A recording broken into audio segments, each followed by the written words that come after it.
خدا برای خند شیرینم دق نشه. گوشنگی بس ساقده. ما که جوالی بازار استم دق نشه فامیدانه ای طرف سعی کن خواه یک دقان استم جوالی استم فامیدانه هم صبحانه برادر قند طرف سعی کن بخچوچکای ما است و هم ده چه ده غوری چینی خلپایشی. اگر دیگه هیچ چیزم نباشه نه هیچ چیز نباشه 1 کیلو بانجون 2 دانه همی تا پیاز 4 دانه سیر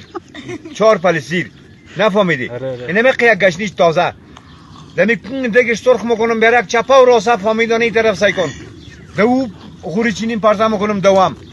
همه تو که نون بخشی بسکچت نمونه 10 بجه بسکچت چق مزنه گریه میکنه که نون و بای نون و بای نون و بای نون نون درک نداره فهمیدی یا نفهمیدی پاک صفاش کن بای خدا سر میکنم درک هر کس مره پشت کار خو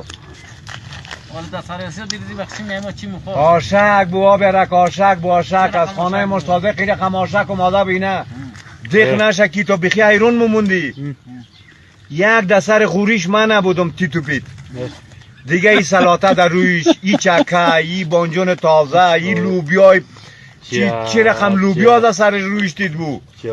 این نونای گرم برک 3 دانه در پالوش ای ترموز چای ما برک دق نشه ای گوڑه میده میده کده بودم فامیدی یا نفامیدی کباب ما از پشت سرش که بازی طرف سایکو پنگکی را پن کدم در نوک ناخون پن کو که دمی نوک کوکاش بند میکنم برک که تو همی بچکه خوفش کدم گلش کدم برک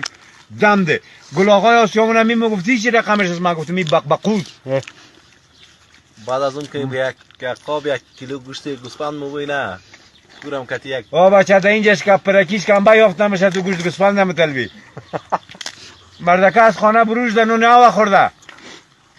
نه خواهی آقا صاحب شاهدم است خودش همونم بخ شاهده خود تو هم از اینجا تموشدی 1 دقیقه اینجا میامادی